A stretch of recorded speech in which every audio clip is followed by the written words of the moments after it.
నమస్తే, welcome to hit TV. నేను నరేష్. ఈరోజు మనతో పాటు సామాజిక రాజకీయ విశ్లేషకులు వి ప్రకాష్ గారు ఉన్నారు. మాట్లాడతాం. సార్ నమస్తే. నమస్తే నరేష్. సార్, రాష్ట్రంలో అనేక పరిణామాలు జరుగుతున్నాయి. ఒక ఇష్యూ తెరపైకి వచ్చాడు, ఇంకో ఇష్యూ కనుమరుగవుతుంది. ఒక సెన్సేషన్ ఇష్యూ అంటే కేంద్ర మంత్రి బండి సంజయ్ కుమారుడు బండి భగీరథ్ ఇష్యూ. సార్, బండి భగీరథ్ ఇంకా అండర్ గ్రౌండ్లో దొరకట్లేదని పోలీసులు చెప్తున్నారు. ఏం చెప్తారు? బండి సంజయ్ ఆయనను బర్తరఫ్ చేయాల మోడీ అని ఒకవైపు, బండి సంజయ్ రాజీనామా చేయాల కేంద్ర మంత్రి పదవికని మరోవైపు, బండి భగీరథ్ చేసిన తప్పుకి బండి సంజయ్ ఎంతవరకు బాధ్యులు అవుతారు? అంటే ఇప్పుడు బండి భగీరథ్ తప్పు చేశాడా లేదా అనేది కోర్టు చెప్పాలి. కేసు అయింది కాబట్టి కోర్టు ఇద్దరు పెట్టిన పరస్పరం కౌంటర్ కేసు కూడా అయింది. ఈయన ఒక పిటిషన్ ఇచ్చాడు, ఆమె ఒక పిటిషన్ ఇచ్చింది. అంటే నేను ఒక అడ్వకేట్గా చట్టం ముందు ఎవరినైనా కేసు పెట్టచ్చు, కానీ దోషిగా నిర్ధారణ అయ్యేదాకా మనం దోషులుగా అభిప్రాయపడాల్సిన అవసరం లేదు, తేల్చాల్సిన అవసరం కూడా లేదు. అలా ఎవరి తప్పు ఎంత అనేది కోర్టులు డిసైడ్ చేయాలి. ఎందుకు దానికంత ప్రాధాన్యత వచ్చింది అంటే తండ్రి కేంద్ర మంత్రి కాబట్టి దానికంత ప్రాధాన్యత వచ్చింది. నాకు తెలిసినంత వరకు ఇద్దరు ఒకటే సామాజిక వర్గానికి సంబంధించిన వాళ్ళని చెప్పి అంటున్నారు. మున్నూరు కాపా సార్? ఇద్దరు మున్నూరు కాపు అని అంటున్నారు. మరి అమ్మాయిది కన్ఫర్మ్ చేసుకోవాలి. బీసీ అని అన్నారు కానీ మున్నూరు కాపు అనేది కూడా తెలుస్తూ ఉంది. సరే, రిలేటివ్స్ ఏమైనా అవుతారా సార్? ఇద్దరు తెలియదు. అయితే ఇద్దరు ఒకటే సామాజిక వర్గానికి సంబంధించిన వాళ్ళు కాబట్టి అది పాసిఫై అవుతుంది. ఎందుకంటే కమ్యూనిటీ ఉంటుంది, కుల పెద్దలు ఉంటారు, దాన్ని ఏదో ఒక రకంగా ఒక పరిష్కారానికి తీసుకొస్తారు. అంటే ఇది ఇట్లాంటి కామన్గా జరుగుతున్నాయి. ఇప్పుడు అబ్బాయి అమ్మాయి ప్రేమించుకోవడము, లేదంటే అమ్మాయి కోపం వచ్చినప్పుడు అబ్బాయిని దూరం చేసుకోవడము. అయితే అక్కడ సమస్య ఏంటంటే మైనర్ అని అంటున్నారు. మైనర్ అయినప్పుడు పేరెంట్స్ అలౌ చేయాల్సింది లేకుండే. ఇప్పుడు ఒక 17 ఏళ్ళ అమ్మాయి చుట్టమైతే కాదు, దగ్గర చుట్టాలైతే ఏం కాదు. చుట్టాలని కూడా ఎక్కడ లేదు. కమ్యూనిటీ ఒకటి కావచ్చు కానీ చుట్టాలు వాళ్ళది కరీంనగర్, ఈమె ఉండేది హైదరాబాదు.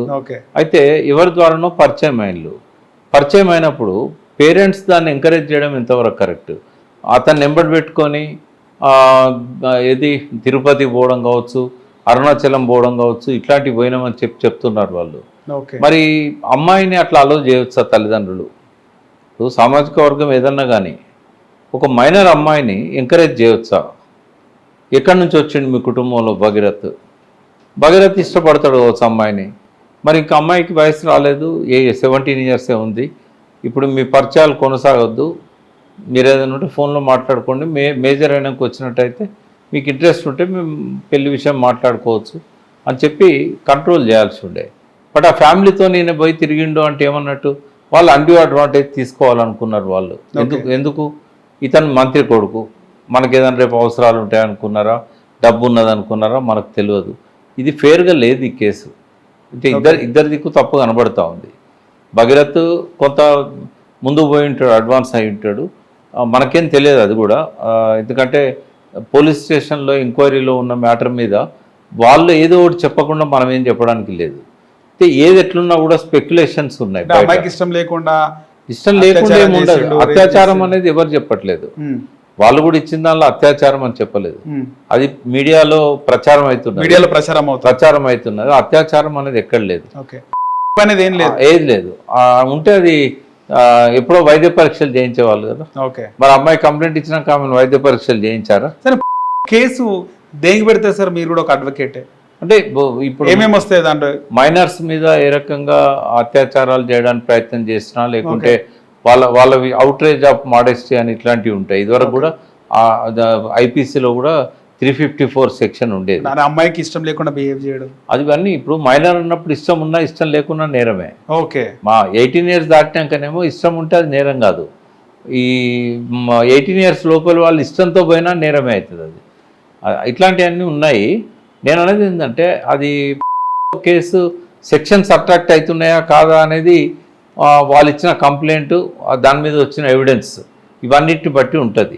ఇక్కడ నాకు ఒక అభిప్రాయం ఉన్నది. ఏమనంటే రాజకీయ నాయకుల కుటుంబాలలో కూడా కుటుంబ సభ్యులు కొన్ని పొరపాట్లు చేస్తుంటారు. చాలా జరుగుతూ ఉంటాయి. అది సామాన్యుల కుటుంబాల్లో జరుగుతాయి, రాజకీయ నాయకుల కుటుంబాల్లో కూడా జరుగుతాయి. వీటిని రాజకీయాలకు ఎంతవరకు ఆపాదించవచ్చు? ఇప్పుడు నీకు ఒక పేరు చెప్పకుండా చెప్తా, ఒక రాజకీయ నాయకుడి మీద నీకు కోపం ఉంది. కోపం ఉన్నప్పుడు ఆ కోపాన్ని తీర్చుకోవడానికి రాజకీయాలే వాడుకోవాలి. కానీ ఇంట్లో జరిగే సంఘటనలను రాజకీయాలకు ముడిపెట్టడం ఎంతవరకు కరెక్ట్ అవుతుంది? ఒకటి. రాజకీయ నాయకుడు ఇట్లాంటి సమస్యలు వచ్చినప్పుడు కులాన్ని వాడుకోవడం కూడా కరెక్ట్ కాదు. ఓకే, ఈ రెండు జరుగుతున్నాయి. కులం ఎక్కువ జరుగుతుంది కదా సార్. ఇంకా అంటే నేను అనేది రాజకీయ నాయకుడు ఈ సమస్యను పరిష్కరించే క్రమంలో కులాన్ని ఎక్కడ వాడుకోవాలి? ఇద్దరు ఒకటే కులపులు అయినప్పుడు మరి పెళ్లి కోసమో లేకుంటే వాళ్ళ మధ్య ఒక పరిష్కారం చేయడానికో ఆ కులాన్ని ఉపయోగించుకోవాలి. కానీ కులాన్ని తీసుకొచ్చి రాజకీయాల్లో పెట్టడం కానీ, రాజకీయాలను కులానికి ఆపాదించడం కానీ ఇట్లాంటివి ఏవి కూడా వాంఛనీయం కాదు. రెండవది ఏంటంటే కుటుంబంలో ఎవరైనా తప్పు చేసినప్పుడు, ఏ కుటుంబంలో అయినా తప్పులు జరుగుతూ ఉంటాయి. జరిగినప్పుడు వాటిని బర్తరఫ్ చేసేదాకా డిమాండ్ చేయడం అనేది ఎట్లా కరెక్ట్ అవుతుంది? అంటే ఇది చర్చ జరగాలి దీని మీద. నేనేమంటున్నా అంటే ఇవాళ ఒక పార్టీ బర్తరఫ్ చేయమనొచ్చు, లేకపోతే రేపు ఇంకో పార్టీ బర్తరఫ్ చేయాల్సిన అవసరం లేదు, అది పిల్లలు చేస్తే తప్పు అని అనొచ్చు. నేను దీని మీద ఎవరిని తప్పుపడతలేను, చర్చ జరగాలంటున్నా. ఇప్పుడు మనకున్నది ఇద్దరు మంత్రులు, ఒక మంత్రిని మనం బర్తరఫ్ చేయడానికి ఈ కారణం సరిపోతుందా? ఇది వ్యాలిడ్ రీజనా? తప్పులు తెలిసి జరిగాయి. ఒక్కోసారి ఏంటంటే ఆ ఆవేశంలో ఎమోషన్స్లో తప్పులు జరుగుతూ ఉంటాయి. దానికి మంత్రికి ఏం సంబంధం? పిల్లల పెంపకంలో లోటు ఉన్నదా అంటే అందరి పెంపకాలలో లోటు ఉంటుంది. ఎందుకంటే ఇవాళ రేపు పిల్లల గురించి పట్టించుకునే రాజకీయ నాయకుడు లేడు, వ్యాపారవేత్త లేడు. ఎవరో టీచర్సో లేకుంటే ఇంట్లో ఎక్కువ టైం స్పెండ్ చేసే పేరెంట్స్ ఉంటే తప్ప పిల్లల్ని పట్టించుకోవట్లేదు. 90% పిల్లల్ని పట్టించుకోవట్లేదు. ఏమన్నంటే వాళ్ళు పొద్దున వాళ్ళని రెడీ చేసి స్కూల్కి పంపుతారు, వాళ్ళు మళ్ళీ సాయంత్రం వచ్చినాక వాళ్ళతో కాసేపు చదివించి ఆడిచ్చి పడుకోబెడతారు. ఇంత మించి పిల్లల టాలెంట్ సెట్ చేయడం కానీ, పిల్లలకు స్కూల్లో ఏం చెప్తున్నారు, పిల్లలకు స్కూల్లో ఎవరు కలుస్తున్నారు, వాడు ఇవి తింటున్నాడా, డ్రగ్స్ ఏమన్నా అలవాటు అవుతున్నాడా, లేకుంటే వాడు సెల్ ఫోన్లో ఏమన్నా అడ్డమైనవి చూస్తున్నాడా, ఏది అసలు నియంత్రణ లేదు, నిఘా లేదు. పిల్లల పెంపకంలో ప్రతి ఒక్కరం తప్పు చేస్తున్నాం. మరి అటువంటిప్పుడు వాళ్ళు చేసే తప్పులకు తల్లిదండ్రులను నేరుగా బాధ్యులను చేయడం అనేది కొంత ఉంటుంది. సామాజిక బాధ్యత, కుటుంబ బాధ్యత కొంత ఉంటుంది. ఇటు రాజకీయాలు వెళ్ళినప్పుడు పిల్లల్ని కూడా పట్టించుకోవాలి. సరే, ఒకటి రెండు తప్పులు చేసినప్పుడే కంట్రోల్ చేస్తుంటే ఇంత దూరం రాకపోయేదేమో అని అనిపిస్తుంది. ఇదివరకు కూడా ఆయన మీద ఆరోపణలు వచ్చాయి. ఏది మహేంద్ర యూనివర్సిటీలో ఏదో పిల్లలు కొట్టుకున్నారని, పిల్లలన్నప్పుడు కొట్టుకోరా అని చెప్పి సంజయ్ చెప్పడం అనేది. అంటే ఆ టైంలోనే పిల్లాడి ప్రవర్తన మీద కొంత నిఘా పెట్టి కొంత కంట్రోల్ చేసుకోగలిగి ఉంటే ఇంత దూరం రాకపోయేది. ఇది ఎంతవరకు తప్పనేది నేను నిర్ధారిస్తలేను, కానీ పిల్లల వ్యవహారంలో తల్లిదండ్రులకు ఆపాదించడం అనేది, అందులో ఒక మంత్రి పదవిలో ఉన్న వ్యక్తి మీద ఇదొకటి చర్చ జరగాల్సిన అవసరం అయితే ఉన్నది. ఎందుకంటే ఇవాళ బండి సంజయ్ మీద పెట్టారు, రేపు ఇంకొక పార్టీ నాయకుడి మీద కూడా ఇట్లాంటి ఆరోపణలే రావచ్చు. ఆరోపణలు నిజాలు ఉంటేనే ఆరోపణలు వస్తాయని కాదు, నిజాలు లేకపోయినా కూడా ఆరోపణలు రావచ్చు కావాలని బ్లేమ్ చేయడానికి. ఓకే, ఇంకోటి రాజకీయాలలో ఏది అసాధ్యం కాదు. చాలామంది ఆర్టిస్టులు ఉంటారు, ఆర్టిస్టులతో కూడా కంప్లైంట్లు ఫైల్ చేయించవచ్చు. అసలే హైదరాబాద్ అనేది పెద్ద సినిమా ఫీల్డ్. ఇక్కడ దేశంలో ఎన్ని సినిమాలు తయారైతే ఒక హైదరాబాద్ జరుగుతాయి. అదే ఇప్పుడు ఇక్కడ ఒక లక్ష్మణ రేఖ అనేది ఉండాలి. ఏ తప్పులను మనం రాజకీయ నాయకులకు ఆపాదించవచ్చు, ఏవో ఆపాదించకూడదు. ఇప్పుడు నీకు పొలిటికల్గా రాజకీయ నాయకుల పైన విమర్శ ఉన్నప్పుడు రాజకీయాలతోనే ఎదుర్కోవాలి, కుటుంబ సమస్యలతోనే ఎదుర్కోవద్దు. ఇట్లాంటి సమస్యలు అన్నిటి మీద చర్చ జరగాలి. పక్కదారి పడుతున్నదని అనిపిస్తూ ఉన్నది నాకు. అందుకే మీతో నేను 4 మాటలు షేర్ చేసుకోవాలను. రైట్. గతంలో మనం చూసినాం కె కేశవరావు గారు, ఆయన పిసిసి అధ్యక్షులుగా ఉన్నప్పుడు ఆయన కుమారుడు ఏదో కాలపుల కేసులో ఆ ఇష్యూ జరిగినప్పుడు రాజశేఖర రెడ్డి టైంలో వెంటనే పదవికి రాజీనామా చేయడం జరిగింది. డిమాండ్లు వచ్చినాయి, రాజీనామా కూడా చేశారు.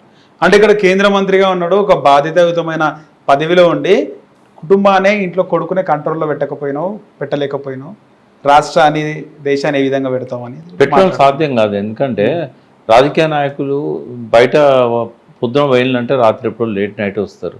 రైట్. ఇప్పుడు వాళ్ళని అట్లా అనడం కూడా కరెక్ట్ కాదు. ఎందుకంటే వాళ్ళు బయట విషయాలను పట్టించుకోవాలన్నా, మరి ఇంట్లో విషయాలే పట్టించుకోవాలన్నా.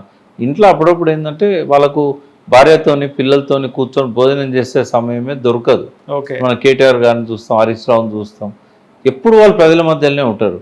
రాత్రి పడుకునే ముందు కూడా 10 మంది ఉంటారు ఇంటి ముందట, బెడ్రూమ్లో పోయే ముందు కూడా 10 మంది రూమ్లో వెయిట్ చేస్తూ ఉంటారు. వాళ్ళకి ఆ రెస్ట్ ఎక్కడ దొరుకుతుంది, ఆ అవకాశం ఎక్కడ దొరుకుతుంది?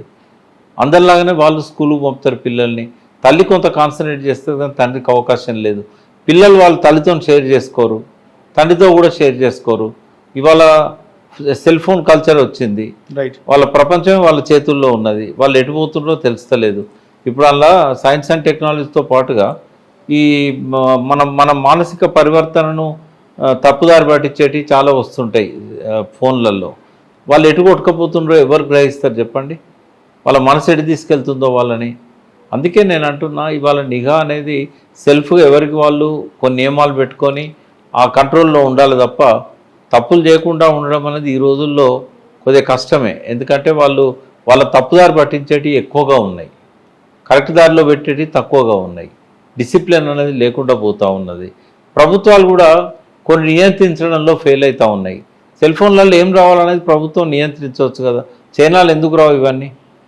క్రైమ్ కానీ కానీ ఇటువంటివన్నీ చైనాలు రావు కదా. మరి చైనా వాడు గూగుల్ని నియంత్రించాడు, వాడు సొంతంగా వాడు ఛానల్స్ డెవలప్ చేసుకున్నాడు. మనం నియంత్రించవచ్చు, మొత్తాన్ని ఆపలేము, రైట్, కొన్నింటిని ఆపగలుగుతాం. ఇవన్నీ మన ఇంటికి వచ్చేసరికి అది అయ్యో ఇంత పెద్ద సమస్య. బండి సంజయ్కి కేంద్ర మంత్రిగా ఉన్న బండి సంజయ్ మోడీ వచ్చే టైంకే కావాలన్న కేసు హైలైట్ అయిందా సార్?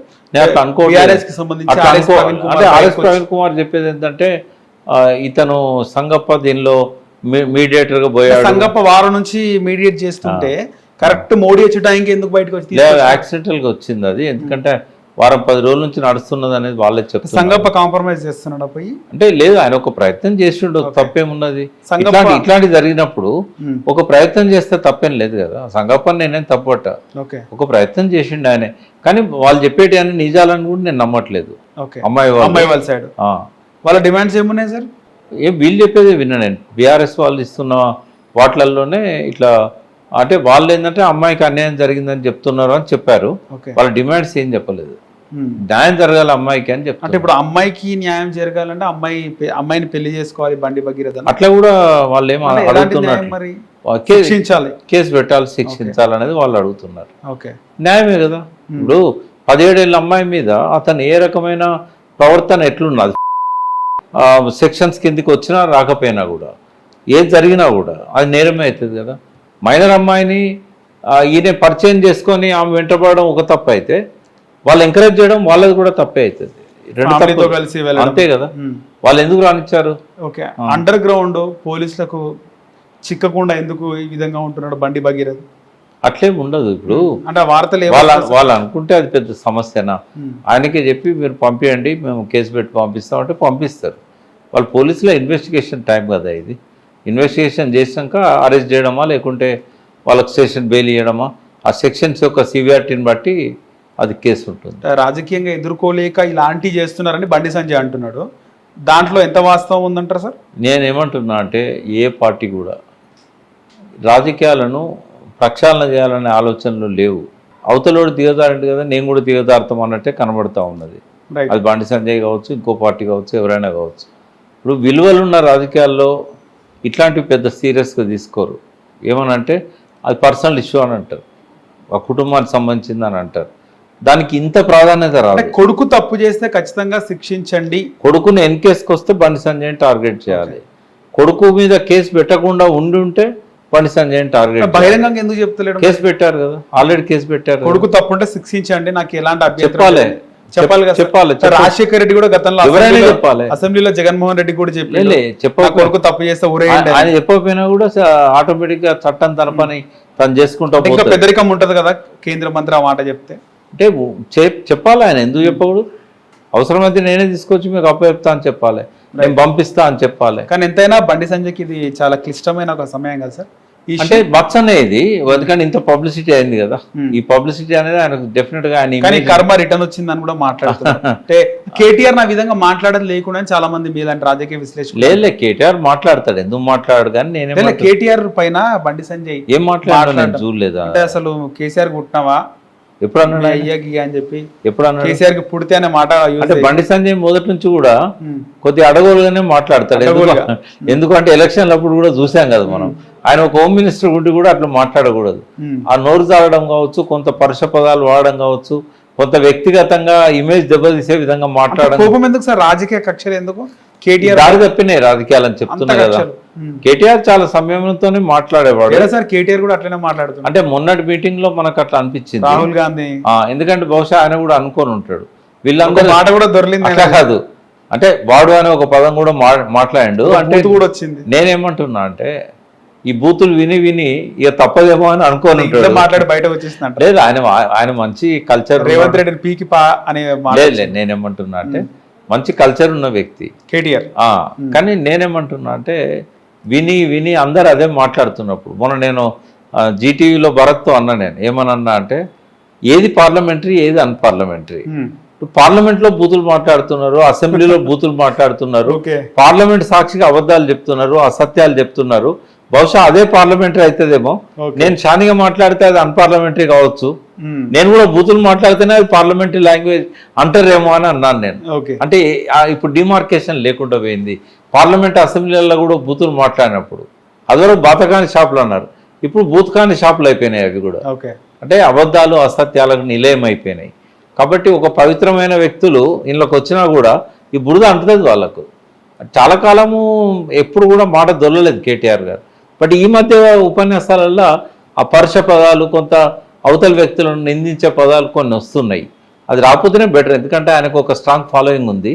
ఆయనకున్న ఫాలోయింగ్ అంతా ఎలైట్ పీపుల్, ఐటీ వాళ్ళు, ఎడ్యుకేటెడ్స్, వాళ్ళు కొంచెం ఇబ్బంది పడతారు ఇట్లాంటి మాటలు ఆయన నోట్లోంచి వింటే. మామూలుగా ఉన్న కామన్ మ్యాన్ చప్పట్లు కొడతారు, ఇల్లు వేస్తారు.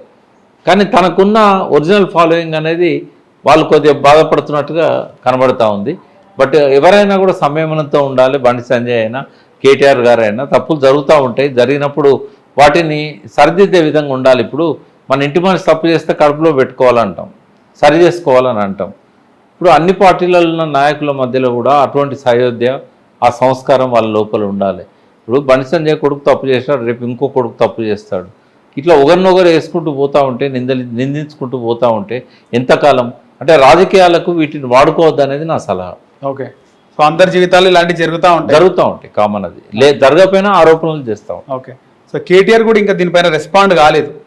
అంటే ఈ ఇష్యూస్ జరుగుతున్నా కూడా, అంటే బీఆర్ఎస్ ఒక స్టాండ్ తీసుకున్నది కదా, ఈ రోజే మాట్లాడుతున్నా. అంటే అట్లని కాదు, కేసీఆర్ తో బీఆర్ఎస్ ఒక స్టాండ్ తీసుకున్నది కదా. ఇవాళ అందరూ ప్రెస్ పత్రికల ముఖంగా ఖండిస్తున్నారు, ఇవన్నీ చేస్తున్నారు. ఫామ్ హౌస్ లో కూడా అది ఏదైనా దాని గురించి కాదు, ఫామ్ హౌస్ లో మీటింగ్ సంస్థాగతంగా ఎట్లా బలోపేతం, ఈ మాట కూడా చెప్తారు కదా సార్ కేసీఆర్ గారు.